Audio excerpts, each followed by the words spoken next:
कृष्णाय वासुदेवाय हरये परमात्मने प्रणतक्लेशनाशाय गोविन्दाय नमो नमः। वंशी विभूषितकरा नवनीरदाभा पूर्णेन्दुसुन्दरमुखादरबिम्बनेत्रा कृष्णात् परं किमपि तत्तमहं न जाने। वंशीधर भगवान की जय। भगवान के चरित्रों का बखान, उनकी वंशावली, वहाँ महर्षियों के अवतार, नाम भेद शब्द कव आज सुदेव विष्णु योर्वै चचार समुद्र योग यत्पारमहंसवश्या पदमामनन्ति स्वस्था प्रशांतकरणा परमुक्तिसंगा। राजा नाभि की पत्नी सुदेव की गर्भ से भगवान के ऋषभ देव के रूप में जन्म लिया। इस अवतार में समस्त आसक्तियों से रहित रहकर अपने इंद्रियों और मन को अत्यंत शांत करके अपने स्वरूप में स्थित होकर समदर्शी के रूप में उन्होंने जड़ों की भांति योगाचार का आचरण किया। इस स्थिति में महर्षि लोग परम हंस पत्र व अवधूताचार कहते हैं। सत्रे ममाश भगवान हयशीर साधो साक्षात् सयज्ञ पुरुषस्तपनीय वर्णा छंदोमयो मखमयो खिल देवतात्मा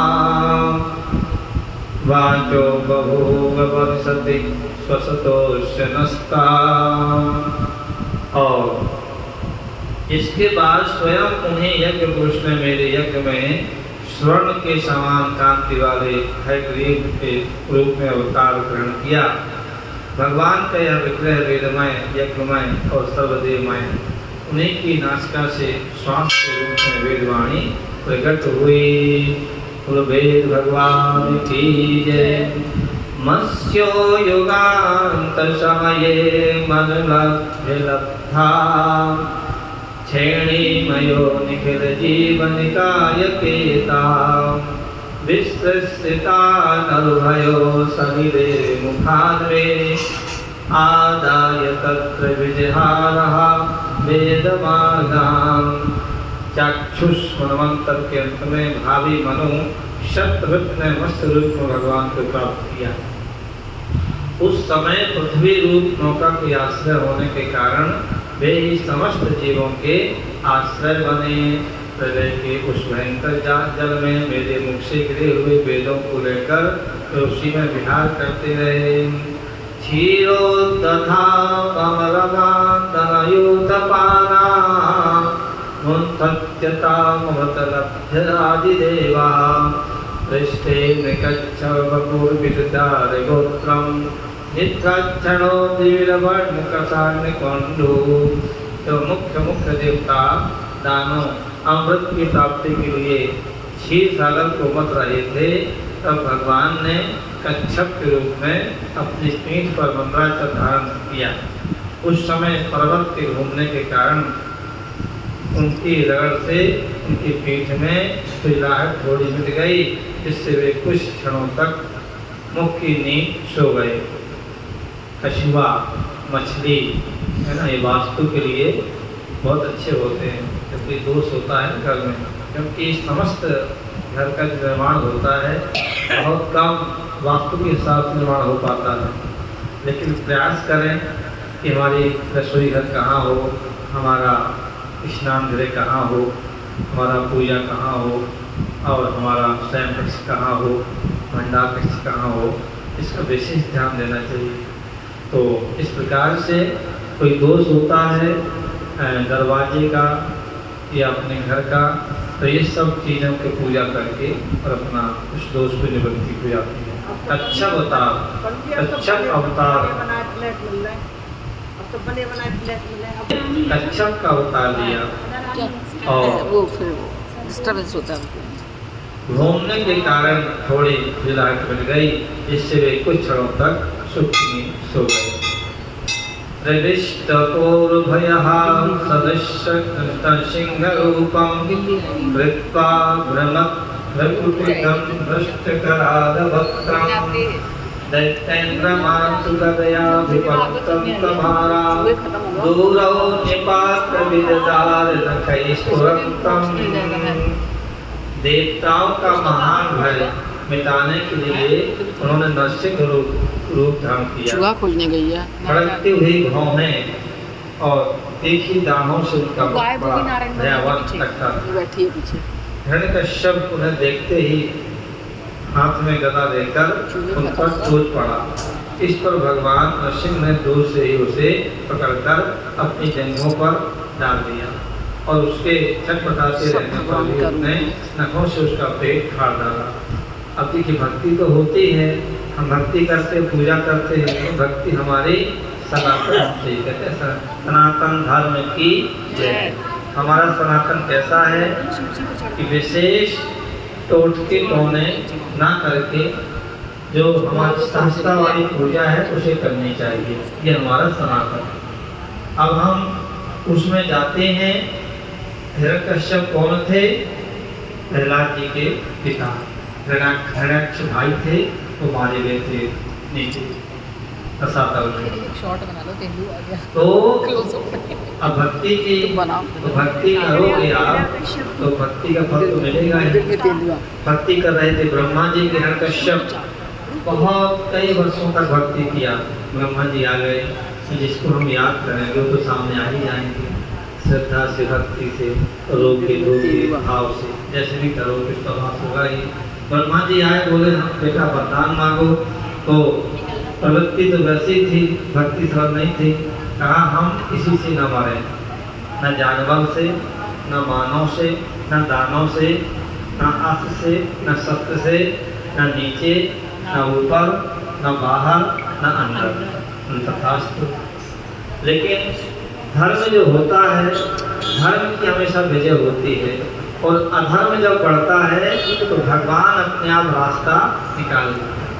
आज हिरण्यकश्यप से हमें सीखना चाहिए।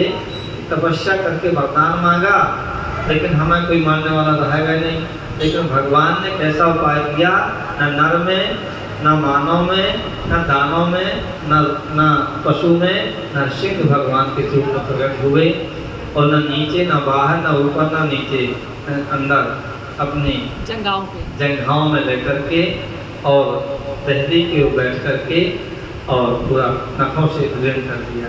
तो ये हमें सीखना चाहिए वेदों से, शास्त्रों से, कि हमें धर्म का स्वरूप होना चाहिए। तो वृंदावन बिहारी लाल की जय। अंता सरस्यो रघुवेन परिगृहीतो ग्राहेण यूतपतिरम्बजहस्तयन्ता आहेन माति पुरुषा त्रिलोकनाथा तीर्थस्त्रवं श्रवणमंगल नामधेय। बड़े भारी सरोवर में महाबली ग्राह ने गजेंद्र का पैर पकड़ लिया। जब बहुत थक कर वह घबरा गए, तब उसने अपनी सूंड से कमल लेकर भगवान को आत्मभाव से पुकारा, हे नारायण, हे आदि पुरुष, हे समस्त लोगों के स्वामी, हे श्रवण मार्ग से कल्याण करने वाले। तो भगवान ने सुनते ही आ गए। पुकार सुनकर अनंत शक्ति भगवान चक्रपाणी और उनकी पीठ पर चढ़ करके वहाँ आए और अपने चक्र से उन्होंने ग्राह का मस्तक उखाड़ डाला। इस प्रकार कृपा परवश भगवान ने अपने शरणागत गजेंद्र की सूंड पकड़कर पुष्प भक्ति से उसका उद्धार किया। गजेंद्र भगवान की जय, कर्ण भगवान की जय। ऐसे भगवान जब एक जंतु एक ग्राह के द्वारा भगवान पुकार करके सुन सकते हैं, तो हमें तो बड़ी बुद्धि है, बड़ी शक्ति है, सब कुछ दिया है, भगवान तो नहीं, तो क्यों नहीं पुकार सकते? श्री कृष्ण गोविंद हरे मुरारे, हे नाथ नारायण वासुदेव। गज और ग्राह लड़े जग भीतर, लड़त लड़त गज हारे राम। श्री राम जय जय राम। जयायान करोरवरो विप्रदितो सुतानां लोकान् विचक्रम इमान् दत्तगिज्ञा क्षमां मम वामनेन चक्रे विपक्षतेन यज्ञामृते पक्षचर प्रवन्नचार्यः। भगवान वामन आदित्य के पुत्रों में सबसे छोटे थे, परंतु गुणों की दृष्टि से बड़े सबसे बड़े थे। अब कहते नहीं हैं कि बड़े भाई का सम्मान करो, करना चाहिए, लेकिन छोटा भाई यदि बुद्धिमान होता है तो उसको छोटे ना समझकर उसकी बातों पर लेकर के बुद्धिमत्ता को लेकर हमें काम करना चाहिए। कहीं कहाँ हमें छोटे से भी सीख मिलनी चाहिए। बड़े सम्मान के हैं, अच्छा है। आपने देखा होगा कई लोग बड़े ना हल्लो फल्लो रहते हैं, बिल्कुल ऐसे बस कोई भार नहीं, कोई हिसाब किताब नहीं, न कोई दायित्व नहीं कहा छोटे लोग बड़ा संभाल लेते हैं, कृपा भगवान की होती है। लेकिन घर में जो हल्लो फल्लो रहते हैं, ऐसे रहते हैं, तो वो भी एक कृपा भगवान की होती है। ना उन्हें हिसाब किताब मतलब, ना कपड़ों का शौक, ना कोई ज़्यादा ताम झाम, बस अपना झोला अच्छा हो रहा है, ये भी उनके भाग्य से पूरा घर अपना खा पी रहा हो जाता है। वृंदावन बिहारी लाल की जय। तो क्योंकि यज्ञ पुरुष भगवान ने उस अवतार में बल के संकल्प छोड़ते ही संपूर्ण लोगों को अपने चरणों से ही नाप लिया। बावन बनकर उन्होंने 3 पर पृथ्वी के बहाने बल से सारी पृथ्वी ले दी, तो परंतु इससे यह बात सिद्ध कर दी कि सन्मार्ग पर चलने वाले पुरुषों को याचना के सिवा और किसी उपाय से समर्थ पुरुष भी अपने स्थान से नहीं हटा सकते, ऐश्वर्य से च्युत नहीं कर सकते। अब भगवान सब हम मानते हैं नारायण से, लेकिन आज भगवान बावन के दरवाजे पर और भिक्षा मांग रहे हैं। तेरे द्वार खड़ा भगवान भगत भर दे रे झोली, भगत भर दे रे झोली। तेरे द्वार खड़ा भगवान भगत भर दे। बाबा ने कहा कि आज मैं धन्य हूँ प्रभु, ये सब आपसे मांगते हैं, आज आप आए मांगने के लिए। चतुराई भी थी, तीन पग का भागो या 3 पग घूम दो, तो 1 पग 2 पग, तो तीसरे पग में प्रभु 2 पग में ले लिया था। कहा 1 पग एक मेरे मस्तक पर रख दो, मेरे हृदय में, अब तो है नहीं। ऐसे भगवान ने अपना स्वरूप प्रकट किया। तो नारायण भगवान की जय।